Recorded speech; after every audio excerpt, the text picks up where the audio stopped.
Assalamualaikum Syekh Ali, saya Hasanah. Gini Syekh, saya pernah bilang tidak ada ibadah lewat mimpi. Saya pernah bermimpi tahun 2011. Mimpi ada gempa besar dan saat itu aku diingatkan orang dalam mimpi tersebut suruh membaca istighfar. Dan saat berlangsung gempa itu ada orang yang bilang katanya Rasulullah lewat. Dan 3 bulan kemudian ibu ini bermimpi kembali, terjadi gempa dan tsunami untuk seluruh wilayah Indonesia. Saat saya bangun, yang saya pikirkan mungkin diingatkan untuk selalu mengingatnya. Selain itu saya anggap kembang tidur. Kalau tidak salah 4 hari kemudian saya lagi dengerin ceramah pagi, ada muncul tulisan gempa tidak jadi berpotensi tsunami. Saya agak kaget karena saat itu sinyal lagi gangguan. Tiba-tiba yang muncul tulisan itu, dan saat itu saya belum tahu kalau habis terjadi gempa di Pangandaran. Yang saya tanyakan apa atau bagaimana tentang mimpi itu, dan mimpi itu kira datang dari Allah atau jin atau setan. Sekian, terima kasih untuk jawabannya Syekh. Tafadhol. Pertama, saya bukan ahli tafsir mimpi. Ya, saya jujur, saya tidak malu kalau saya jawab jujur. Saya bukan ahli tafsir mimpi. Tapi saya melihat dari hasil mimpi itu, ibu yang melihat mimpi, tolong periksa dosa apa yang kamu lakukan, segera bertaubatan nasuha dan istighfar. Dan kalau diajak sebuah amalan dalam mimpi, kalau diingatkan istighfar, itu hal-hal biasa. Memang dalam ajaran Islam kita ada istighfar. Dalam Quran diperintahkan istighfar, dalam hadis diperintahkan istighfar.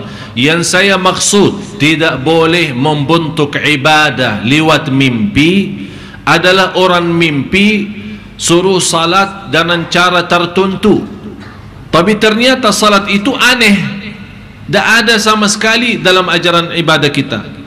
Disuruh misal salat di rakaat yang pertama baca Al-Fatihah 17 kali, kemudian habis baca Al-Fatihah baca ayat Al-Kursi 100 kali, kemudian habis baca ayat Al-Kursi tambah lagi 100 kali Qul Huwallahu Ahad, baru rukuk. Ini hal-hal seperti ini kalau kita lihat dalam mimpi mengajak kita salat seperti ini yang tidak boleh kita terima, karena tidak ada dasar contoh seperti salat seperti ini dari hadis atau dari Quran. Tapi kalau ada mimpi mengajak kita jaga salat, ya memang Islam memerintahkan juga jaga salat. Ada mimpi mengajak kita jaga salat malam, ya jaga salat malam, memang itu perintah Islam. Diajak kita beristighfar, barangkali ada dosa, jadi Allah berikan kepada kita tanda lewat mimpi mengingatkan kita supaya sadar. Barangkali kita ada kekurangan sama orang tua, bisa Allah kirimkan mimpi supaya kita berhati-hati, menjadi berbakti baik sama orang tua.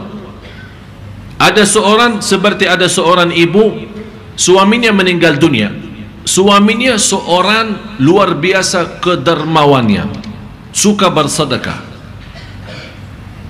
Ibu itu melihat mimpi suaminya datang ke rumah habis meninggal dunia, masuk ke rumah lagi, dan dia senyum dan bersalaman sama istrinya. Kemudian melihat ada di dalam rumah lubang-lubang yang belum ditutupi. Terus datang suaminya, sepertinya khusus lewat mimpi dia menutupi lubang-lubang yang ada. Ibu itu kaget dan dia tidak mengerti. Saya menerjemahkan, ibu lanjutkan dan teruskan kebiasaan suami kamu bersedekah. Itulah dengan sedekah ibu Allah menutupi lubang-lubang yang belum sempat suaminya menyampaikan sedekah ke tempat tertentu. Jadi dalam hal seperti ini, sebagai kita hamba Allah Subhanahu wa taala, dan alhamdulillah kita memiliki dasar yang kuat, Quran dan sunnah Nabi sallallahu alaihi wasallam, dan Rasulullah tidak meninggal dunia sampai disempurnakan agama. Jadi apa yang disampaikan Rasulullah SAW sudah telah sempurna. Turunnya ayat al-yawma akmaltu lakum dinakum wa atmamtu alaikum ni'mati wa raditu lakumul islama dina. Jadi telah Allah ridha Islam sebagai agama kita, Allah sudah sempurnakan, jadi tidak ada tambahan lagi lewat mimpi. Disuruh zikir dengan cara yang sekian, atau cara tertentu, atau salat dengan cara tertentu, sudah jelas bedanya. Jadi tidak ada bentuk ibadah baru lewat mimpi.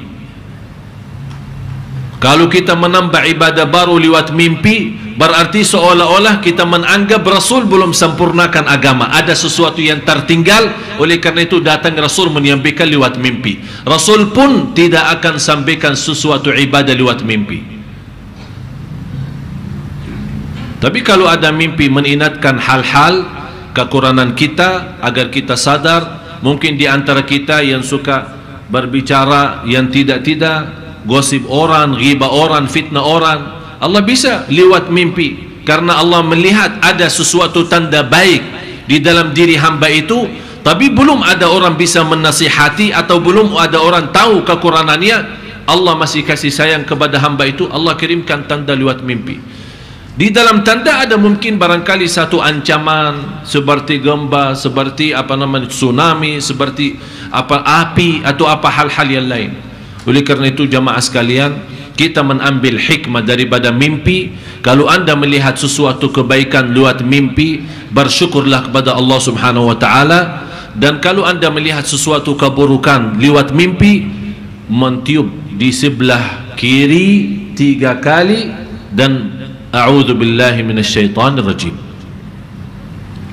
Ya Allah, aku berlindung kepadamu ya Allah dari mimpi yang saya lihat. Dan jangan cerita mimpi yang buruk itu kepada orang lain. Itulah sunnah Rasulullah SAW. Lihat mimpi buruk, begitu anda bangun kaget, tiup sebelah kiri 3 kali. Tiup bukan ludah ya, tiup saja cukup. Tiup ke sebelah kiri 3 kali dan isti'adzah, a'udzubillahi minasyaitonir rajim. Dan jangan cerita mimpi itu kepada orang lain. InsyaAllah kata Rasulullah SAW, barang siapa yang lakukan hal itu akan diselamatkan oleh Allah dari mimpi yang buruk itu. Wallahu ta'ala.